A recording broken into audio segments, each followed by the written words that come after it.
All right, welcome back. So, in continuation from where we stopped, this is what we have as at now. Now, let's add a few more form elements or input elements to our form. Now, we have this. Let's look at what other type we want.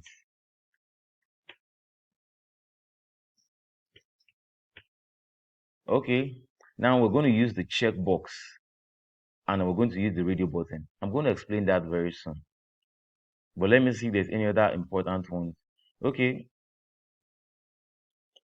let's use the range. The range. Okay, the range comes with minimum and maximum.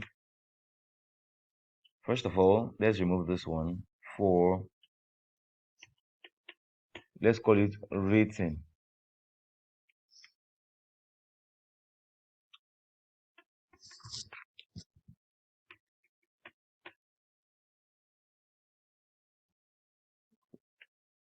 Now, of course, there are more fancier ways of having, of rating. There's this star icon that you see.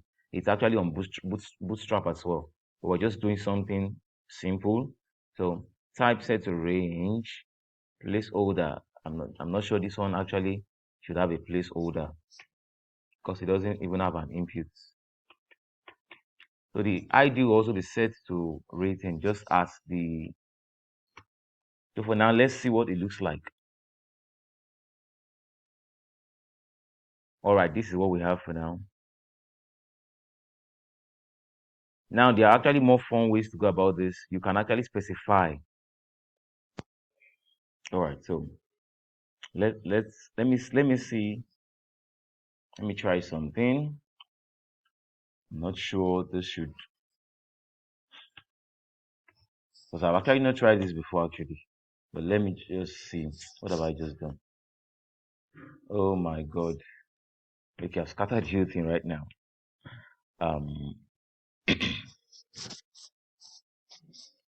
Let me see what happens if a placeholder is added. All right. Of course, just as I imagined, since there is no user input, there's no point or there's no use for a placeholder. All right, now, so like I said, many of these things they work with some other values. Now, for this range element, looking at the way it's looking here, I mean, it's not really defined. So we can add what we call min and max. So we can set the minimum value to 0 and maximum value. If you notice when I type max, it shows something like maximum length. You probably can use that in the case of email and password. Password should be minimum. Like for instance, let's add something here. Minimum value. I can add the minimum length of the password. The password should be minimum of 6. So entering something else that is not up to 6, it's not going to accept it. The browser will not accept it. But I said I will talk about that later. So in this case, the minimum value of this range is 0. The max is, let's probably do 100. Now the last thing is steps. That is okay from 1 to 0. Apparently the range always like a volume. You probably can use this for volume as well. But let me refresh. Presently, what we have here, it's just sliding. It's sliding, but we can make it slide in steps. That is 1 step, 2 step before that 100. So we're going to make it.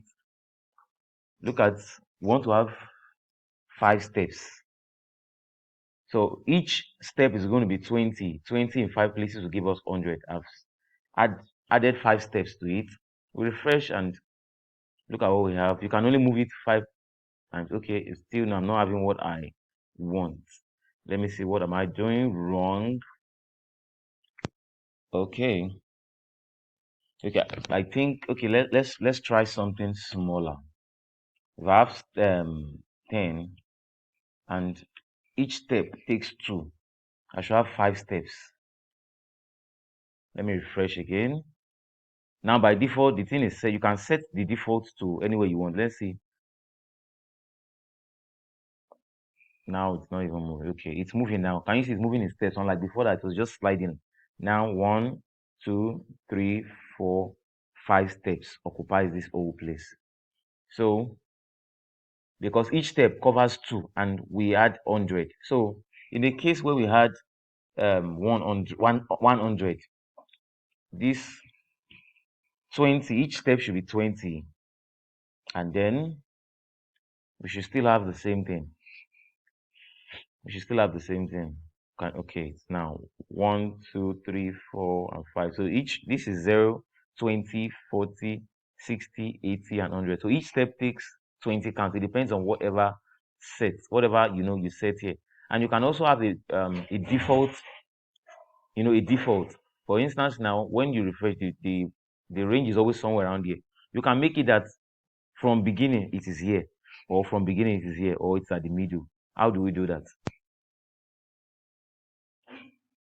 We do that using the attribute of value. The default value of this should be, okay, let me give it some space. Value. Default value out of 100, we should probably set it at 50. So naturally it's set to 50. Let's make the steps 10, 10. So each step is always 10. 10, 20, 30. That's how the steps will be going. The default value is 50. So the range, it should be in the center when I refresh by default. Can you see? Let me set it to just something else so that you see that it's actually working. Let's set the value to 10. The slider is going to be at the beginning. I refresh. Can you see? So that is how it works, value. And not only the slider uses this value property or element or attribute, actually, you can actually add it to some of them when necessary.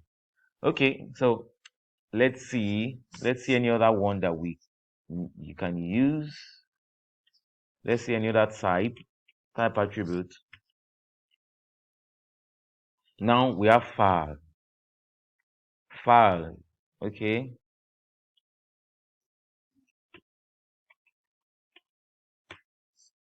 Submit CV. Submit CV. Remember, it's a job searcher. It's a job searcher site. So I can just have CV as my ID, and my for attribute is also set to CV. What should we have here? Okay, submit CV as well.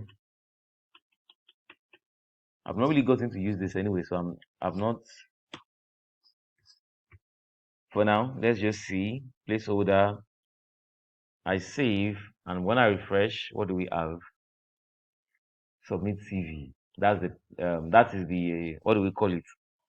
The label element. So this also does not have an input like this one. So there's no need for adding placeholder. So I'm just going to remove the placeholder property. Okay. Let's remove the placeholder property first of all. It's not necessary. You only add it to things that has where you can type. So I refresh, nothing changes. If you click on this, I'm sure you've seen this on site. It opens your document or your laptop or your computer files. It opens. Yeah, this is it. So from here you can select something. For instance, let me select this. I click open, and then what I selected is here. So whatever you select, I mean, you've seen this probably on various sites. This is already here. So you can always add this to your form to make the person select whatever they want to select. So let me refresh and see if it will go. I don't need it for now, right? I don't need anyone for now. So that's how to add this file property as well. And you can see no file chosen, but when you select, it chooses something for you. And remember that everything you are adding, every information, every of this file, documents, every of them will be submitted to a server. All right, so we've covered the rating, the range input, we've covered the file inputs, we've covered the numbers input. Now we'll proceed with a few more in the next video. See you in the next video.